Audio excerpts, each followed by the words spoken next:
बिस्मिल्लाहिर्रहमानिर्रहीम। शुरू अल्लाह के नाम से जो बड़ा मेहरबान निहायत रहम करने वाला है। अस्सलाम वालेकुम, वेलकम टू माय किचन। गर्मी के दिनों में चिकन और मटन खाने को बिल्कुल भी जी नहीं चाहता। कुछ ऐसा खाने को दिल चाहता है जो मज़ेदार भी हो और लाइट सी हो, तो इसलिए आज आपके लिए लेकर आई हूँ आलू और ग्वार फली की बहुत ही मज़ेदार सी रेसिपी जो कम मसालों के साथ बनेगी और बहुत ही टेस्टी बनेगी। आप इसको गरम गरम रोटियों के साथ सर्व करें, सबको बहुत ही पसंद आने वाली है ये सब्जी, तो जरूर ट्राई कीजिएगा। तो चलिए फटाफट से इस मजेदार और बहुत ही टेस्टी से आलू और गवार फली की सब्जी को बनाना शुरू करते हैं। तो बिस्मिल्लाहिर्रहमानिर्रहीम, यहाँ पर मैंने एक पाव ग्वार फली ली है। और ग्वार फली जब भी आप खरीदें ना, तो सबसे पहले इस बात का ख्याल रखिएगा कि ग्वार फली जो है ना वो नरम होनी चाहिए और पतली होनी चाहिए। ज़्यादा सख्त और मोटी आपने नहीं लेनी, वरना वो खाने में बिल्कुल भी मज़ेदार नहीं लगेगी। तो सबसे पहले मैं ग्वार फली को आपको काटने का तरीका बता देती हूँ। तो आप एक-एक करके जब इसको कटिंग करेंगे ना, तो उसमें बहुत ज़्यादा टाइम लग जाएगा। तो इसलिए आप 5-5, 6-6 ले लें ग्वार फली को इस तरह से। और उसके बाद इसका जो हेड है वो काट दें। और उसके बाद इसके जो पीछे का साइड है इसको भी आपने इस तरह कट कर लेना है।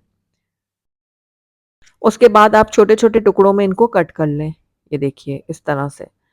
तो बाकी की ग्वार फली को भी मैं इसी तरह से कट कर लूँगी। तो यहाँ पर देखिए सारी ग्वार फली को मैंने अच्छी तरह से कट कर लिया है और ये बहुत ही आसानी से मैंने काट लिया, क्योंकि इकट्ठा करके मैंने इनको काटा है। तो अब इसको मैं एक तरफ रखती हूँ और दूसरी तरफ हम अपने आलूओं की तरफ चलते हैं। तो यहाँ पर आलूओं को भी मैंने अच्छी तरह से धो लिया था। अब इसका हम छिलका उतार लेंगे पहले। छिलका उतारने के बाद इसकी हमने कटिंग करनी है, और कटिंग करने का भी मैं आपको तरीका बताऊँगी कि किस तरह से करनी है। तो यहाँ पर देखिए पहले दरमियान से आप इनको कट करें, उसके बाद पतले-पतले स्लाइसेस में आप इनको काट लें। ये देखिए इस तरह से। ये देखिए इतना पतला होना चाहिए। तो बाकी के आलूओं को भी मैं इसी तरह से कट कर लूँगी। तो आलूओं की क्वांटिटी को आप अपने हिसाब से कम-ज़्यादा कर सकते हैं। ज़्यादा आलू पसंद है तो ज़्यादा भी डाल सकते हैं। तो यहाँ पर देखिए मैंने तकरीबन 4 अदद आलू लिए थे मीडियम साइज़ के, वो काट के इसके अंदर ऐड कर दिया। अब इसके अंदर हम पानी ऐड करेंगे। इतना पानी ऐड करेंगे कि ग्वार फली और आलू उसमें अच्छे से डिप हो जाएँ। तो बस इन दोनों चीज़ों को हम एक दफ़ा एक तरफ रख देते हैं। दूसरी तरफ मैंने यहाँ पर एक पैन ले लिया और इसके अंदर मैं ऐड करूँगी हाफ़ कप सरसों का तेल। आप चाहें तो कोई भी वेजिटेबल ऑयल ले सकते हैं, लेकिन सरसों के तेल में ये सब्ज़ी बहुत ही मज़ेदार बनेगी। अब हमने सरसों के तेल को इतना पकाना है कि इसमें से धुआँ निकलने लग जाए। तो आप देख रहे हैं ना, धुआँ निकलना शुरू हो गया है। बस अब फ्लेम को हम बंद कर देंगे, ताकि जो सरसों का तेल है ना, ये थोड़ा नॉर्मल टेम्परेचर में आ जाए। अब ये देखिए नॉर्मल टेम्परेचर में आ गया ऑयल। अब यहाँ पर मैंने बिल्कुल छोटे साइज़ की एक प्याज़ ली थी और उसको अब हमने स्लाइस में करके इसमें ऐड कर दिया है। अब प्याज़ को हमने पकाना है, लेकिन उसके साथ ही हम यहाँ पर सूखी हुई जो लाल मिर्च होती है ना, गोल वाली, ये डाल देंगे। और अब प्याज़ को हम तब तक फ्राई करेंगे जब तक ये लाइट गोल्डन नहीं हो जाती। प्याज़ को हमने बहुत ज़्यादा कलर नहीं देना, बस लाइट गोल्डन करना है।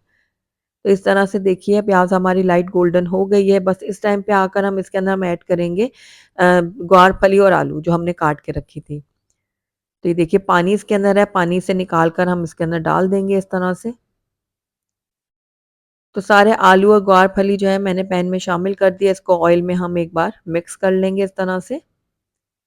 मिक्स करने के बाद इसके अंदर हम कुछ मसाले ऐड करेंगे, बहुत ही कम मसाले इसके अंदर जाएँगे। सबसे पहले मैं इसके अंदर ऐड करूँगी हल्दी पाउडर, तकरीबन आधा चाय का चम्मच। नमक आप अपने टेस्ट के अकॉर्डिंग डाल सकते हैं, और इसके अलावा मैंने कुटी हुई लाल मिर्चों का इस्तेमाल किया यहाँ पर 1 चाय का चम्मच। तो बस इतना ही मसाले हम इसके अंदर ऐड करेंगे। जितने कम मसाले आप सब्ज़ी में ऐड करते हैं ना, उतनी टेस्टी और लाइट सी हमारी सब्ज़ी बनकर तैयार होती है।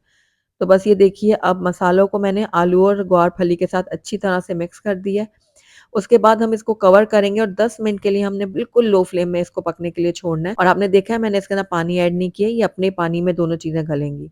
तो बस 10 मिनट के लिए हम पकने के लिए छोड़ देते हैं। तो यहाँ पर देखिए 10 मिनट हो गए थे ग्वार फली और आलू को पकते हुए, और ये देखिए बहुत अच्छी तरह से ये पक चुके हैं, अपने ही पानी में दोनों चीज़ें गली हैं।